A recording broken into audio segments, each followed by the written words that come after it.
Welcome to the market money magnet guys. आप आज देख सकते हैं यहाँ पे वरुण ब्रेवरेज जो है ये एफएमसीजी सेक्टर से रिलेटेड स्टॉक है जिसमें आज करीबन 5.15% की हमें गिरावट देखने को मिली है। अब एफएमसीजी सेक्टर जो है ये सेक्टर एफएमसीजी ऐसा है कि जिस सेक्टर में हम कह सकते हैं नीड कंटिन्यू देखने को मिलती है, चाहे कोविड क्रैश हो चाहे 2008 का क्रैश हो, बट एफएमसीजी सेक्टर में जो है जेन्युइनली हमें कम ही क्रैश देखने को मिलता है क्योंकि डेली नीड्स हैं और वो हर एक को ज़रूरी है। तो डेफिनेटली ये जो सेक्टर है एक हम कह सकते हैं पॉजिटिव इम्पैक्ट देने वाला सेक्टर हमें देखने को मिलता है। और जहां तक रही बात वरुण ब्रेवरेज की, वरुण ब्रेवरेज एक बहुत अच्छा बढ़िया स्टॉक है।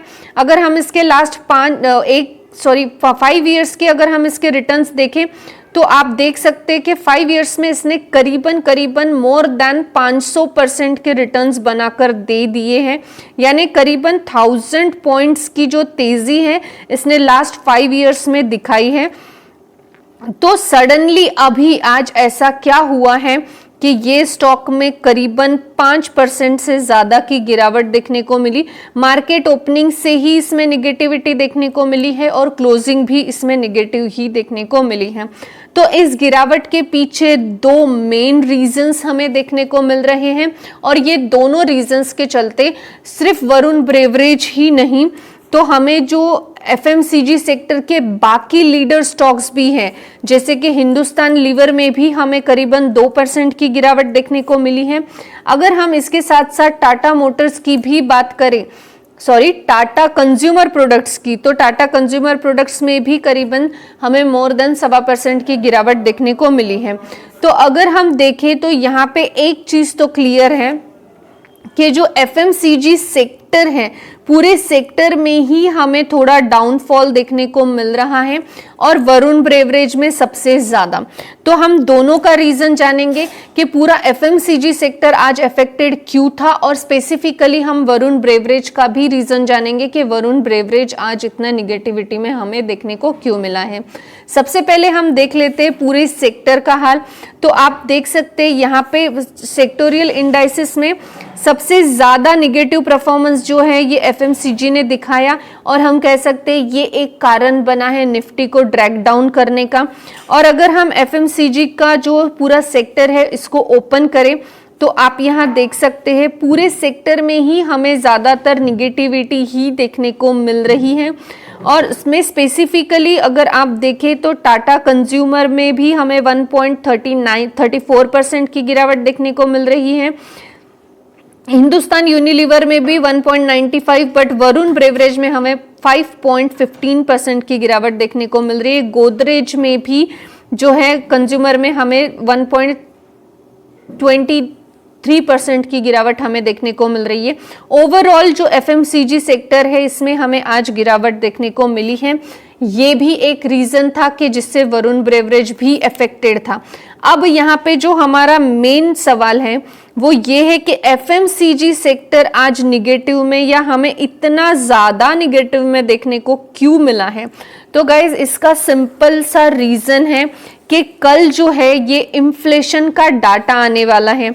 अब इन्फ्लेशन का जब भी डाटा आता है तो डेफिनेटली उसमें हमें देखने को रेट हाइक भी मिल जाते हैं और उसके बाद हम जैसे कि हमारा एक्सपेक्टेडली हम देखें तो इंडिया का इन्फ्लेशन का डाटा जो था ये 5.88 था, जो कि अब एक्सपेक्टेडली 6.4 देखने को मिल रहा है या आ सकता है। और अगर इससे नीचे आया तो डेफिनेटली ये एक अच्छी बात होगी। कल हमें सिर्फ इंडिया का ही इन्फ्लेशन का डाटा नहीं बल्कि यूएस का भी देखने को मिलेगा और यूएसए का जो इन्फ्लेशन का लास्ट डाटा था वो 7.1 था और एक्सपेक्टेड है कि 6.7 आना चाहिए। अब इसके चलते जो है डायरेक्ट इम्पैक्ट हमें एफएमसीजी सेक्टर पर इन्फ्लेशन के डाटा का देखने को मिलता है, जिसके चलते हमें ये प्रॉफिट बुकिंग देखने को एफएमसीजी सेक्टर में देखने को मिली है, जो कि एक बड़ा रीजन बना है वरुण ब्रेवरेज की गिरावट का। ये तो एक रीजन रहा। अब सेकंड रीजन जो है वरुण ब्रेवरेज की गिरावट के पीछे वो ये रहा है कि रिलायंस ने मुकेश अंबानी जो है इन्होंने प्रिपेयर कर लिया है beat Coke and Pepsi on their own turf.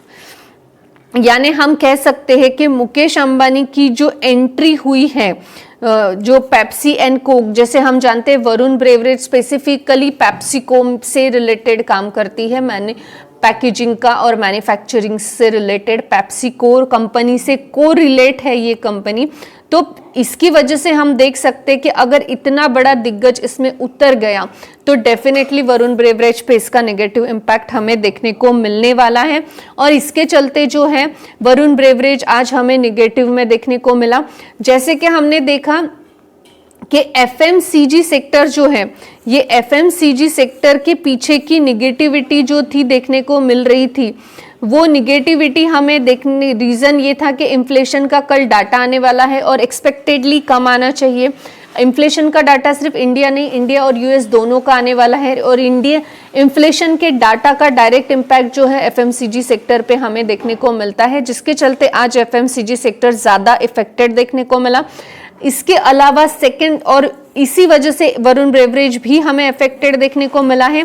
Varun beverage के केस में ये एक रीजन रहा है, एफएमसीजी सेक्टर निगेटिव में होने की वजह से ये भी निगेटिव में था। और सेकंड ये है कि रिलायंस जो है रिटेल की एंट्री हो चुकी है पेप्सिको में, और पेप्सिको अगर वो अपना एक ओन ब्रांड बनाएंगे इंडियन मेड तो डेफिनेटली वरुण ब्रेवरेज पे इसका इम्पैक्ट हमें देखने को मिलेगा। क्योंकि अगर हम वरुण ब्रेवरेज का एग्जैक्ट बिजनेस चेक करें तो आप यहाँ देख सकते हैं कि वरुण ब्रेवरेज एक इंडियन कंपनी है जो प्रोडक्ट बॉटल्स मैन्युफैक्चर करती है। साथ साथ में आप देख सकते हैं apart from the carbonate soft drinks of PepsiCo such as a Pepsi, 7 up, Dew and Mirinda kind of जो भी ये फ्रूट जूसेस होते हैं ये भी ये जो है बनाती है, as well as milk based drinks जो है वो भी वरुण ब्रेवरेज बनाती है। अब पेप्सिको जो है ये डेफिनेटली इंडियन टेरिटरी के अलावा भी वो बनाती है। तो वरुण ब्रेवरेज का बेसिकली जो बिजनेस है वो है पेप्सिको या पेप्सी से रिलेटेड या सॉफ्ट ड्रिंक्स या मिल्क बेस्ड ड्रिंक्स बनाना। अब अगर इतना सब उनका बिजनेस है और अब सडनली इसी सेम बिजनेस में अगर रिलायंस की एंट्री हो जाए, रिलायंस रिटेल की, जो कि हम जानते हैं कि रिलायंस की एंट्री होने के बाद वो सेक्टर डेफिनेटली जो है अच्छा करेगा या अच्छा करने के चांसेस बनेंगे। तो ये एक रीजन रहा है बड़ा, जिसके चलते कि जो वरुण ब्रेवरेज है आज हमें करीबन 5.25% के आसपास की गिरावट में देखने को मिला है। अब ये जो गिरावट है वरुण ब्रेवरेज में ये कांस्टेंट रहेगी या नहीं ये तो कल का इन्फ्लेशन का डाटा डिस्क्लोज होने के बाद पता चलेगा। लेकिन हाँ, डेफिनेटली वरुण ब्रेवरेज पे रिलायंस की एंट्री के बाद पेप्सिको एंड सॉफ्ट ड्रिंक्स में थोड़ा बहुत इफेक्ट हमें देखने को मिलेगा, लेकिन इमीडिएट पोजीशन चेंज नहीं होती। डेफिनेटली ब्रांड चलता है, लेकिन कंसिस्टेंसी से अच्छा परफॉर्मेंस देने वाले जो स्टॉक्स होते हैं इनको हलाना या इनको डाउन कर देना इतना आसान भी नहीं होगा रिलायंस के लिए। सो लेट्स सी कि एफएमसीजी सेक्टर में जो गिरावट हमें देखने को मिल रही है ड्यू टू इन्फ्लेशन डाटा, देखते हैं कल उसमें किस तरह की रिकवरी होगी। मार्केट क्लोजिंग के बाद ही इन्फ्लेशन का डाटा आने वाला है, पहले इंडिया का आएगा और एक आध घंटे के डिफरेंस में यूएस का डाटा हमें देखने को मिलता है। तो इन दोनों के बाद हमें डेफिनेटली डे आफ्टर टुमारो यानी फ्राइडे के दिन हमें एग्जैक्ट पता चलेगा कि इन्फ्लेशन के डाटा से मार्केट अपसाइड मूव ले रहा है या डाउन साइड, और एफएमसीजी सेक्टर भी अकॉर्डिंगली मूव लेगा। जैसे कि हमने देखा एफएमसीजी का तो कल हमें देखने को मिल ही जाएगा। वरुण ब्रेवरेज में रिकवरी हमें आने वाले 1-2 दिनों में जैसे ही डिस्क्लोज होगा वरुण ब्रेवरेज का Q3 का ट्रेलर, उसके बाद हमें थोड़ी बहुत इसमें पॉजिटिविटी देखने को मिल सकती है। आई होप गाइज आपको इन्फॉर्मेटिव लगी होगी। Thanks for watching.